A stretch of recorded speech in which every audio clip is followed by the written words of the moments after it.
जय शिव गोरक्ष। रामपुर गांव में एक बहुत बड़ा जमींदार रहता था जिसका नाम था दयाराम। उसके 9 पुत्र थे। वह हजारों बीघे से भी अधिक जमीन बोता था, परंतु वह जमीन एक बहुत बड़े घने बियड़ जंगल में को होकर पर उससे पार थी। तो उनका एक लड़का था राघव। राघव ने अपने पिता से कहा कि मैं अपना मकान खेत में ही बना लेता हूँ, जो रोज़ रोज़ आने जाने से पंडा छूट जाएगा। वह किसान का ही काम करता था, तो उसने अपने खेत में घर बना लिया और वहीं रहने लगा।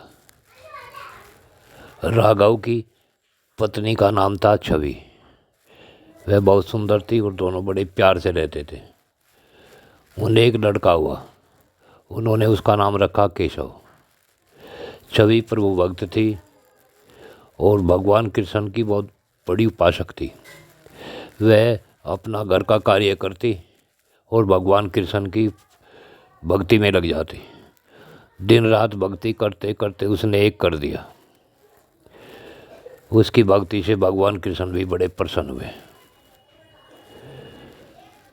अब केशव धीरे धीरे बड़ा हुआ। वह स्कूल जाने लगा, तो स्कूल रामपुर गांव में ही था। अब उधर रास्ते में आने जाने में वन पड़ता था, घना जंगल। तो उसका पिता उसे रोज़ स्कूल में छोड़ने ले जाता और ले आता। लेकिन समय की बात है, जब केशव 10 वर्ष का हुआ तो अकस्मात राघव की मृत्यु हो गई। अब राघव के बाबा दयाराम ने अपनी लड़की की बहू से कहा कि यहाँ अब कौन रहेगा, तुम गांव में ही चलो। लेकिन वह तो भगवान की पूर्ण भक्त थी। उसने कहा हमारी रक्षा परमात्मा करेंगे, भगवान कृष्ण हमारे सहायक हैं, आप चिंता न करें। और अगर कोई दौरानी जेठानी इधर आना चाहती है तो उनकी इच्छा है, नहीं तो मैं अकेले ही रह लूँगी। वह प्रभु पर बहुत बड़ा विश्वास करती थी।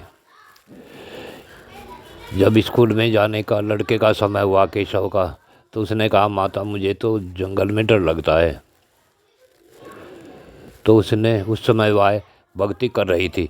उसने भगवान नारायण से कहा, हे श्री हरि, हे मेरे स्वामी, हे कृष्ण भगवान, अगर मैं आपका सब कुछ अर्पण कर चुकी हूँ तो आप मेरे पुत्र की रक्षा करें। और उसने कहा कि केशव जाइए, जंगल में तुम्हें भय नहीं लगेगा, और अगर भय लगने लगे तो तुम्हारा एक बड़ा भाई रहता है जंगल में, उसका नाम है श्याम। उसे आवाज़ देना कि भैया श्याम मुझे डर लग रहा है, वह तुम्हारी मदद करेगा और तुम्हें स्कूल में छोड़ाएगा। उसने कहा उधर से कैसे होगा माँ? तो उसने कहा उधर से जब आएगा तब डर लगेगा, फिर शाम को आवाज़ दे लेना, वह तुम्हें लेकर चला आएगा। इस तरह से भगवान की जिम्मेदारी हो गई उस केशव को स्कूल में छोड़ कर आना और लाना। अब जब भी वह जंगल में जाता तभी वो शाम को याद करता है, भैया शाम मुझे डर लगता है, मुझे स्कूल जाना है।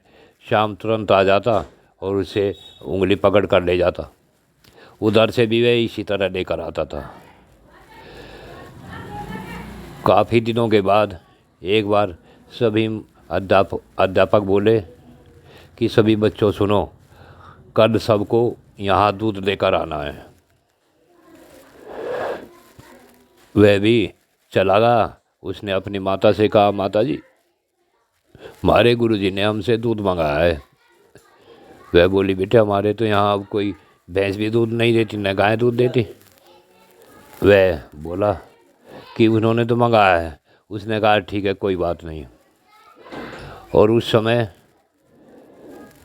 जिस दवा यानी मट्टी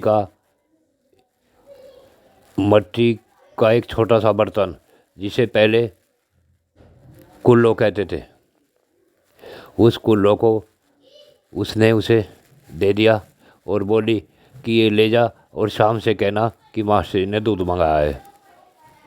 वह लेकर गया जंगल में। उसने भगवान को आवाज़ दी, है भाई श्याम आ जाओ, मुझे डर लगता है। वह आ गया। उसने कहा कि इसमें दूध दे दो, मास्टर ने मंगाया है।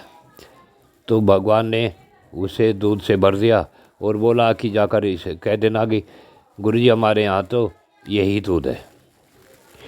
उसने जाकर जब अध्यापकों के सामने वह कुल्लो रखी तो सभी हंस पड़े, लेकिन बोले कि भाई इस दूध को भी उसी में डाल दो दूध में। अब क्या था, कुल्लो को जैसे ही उल्टा करते सीधा होते हुए फिर भर जाते। इस तरह से उसके सभी वहाँ सभी रखे हुए बर्तन भर गए। अब उन्होंने पूछा कि ये तो कोई करामात है, और पूछा बेटे ये दूध कहाँ से लाया है।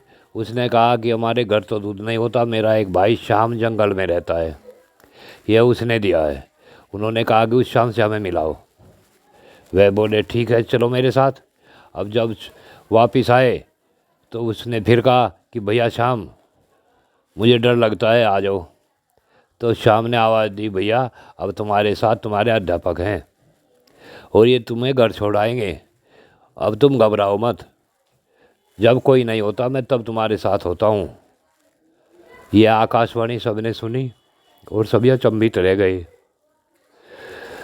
तथा वे अध्यापक उस बच्चे को लेकर उनके घर गए और उस देवी जैसी उसकी माँ से उन्होंने प्रार्थना की कि यह सब कुछ आपकी भक्ति का फल है। तो सभी भक्तजनों, सभी प्रिय बंधुओं, इस कहानी का अर्थ केवल यही है कि परमात्मा पर विश्वास करके तन मन धन परमात्मा को अर्पण करने के बाद उसकी भक्ति करने वाले को कभी कोई कष्ट नहीं होता। वह हमेशा परमात्मा कष्टों में सदा साथ रहता है, कष्ट आने ही नहीं देता। जय शिव गोरक्ष।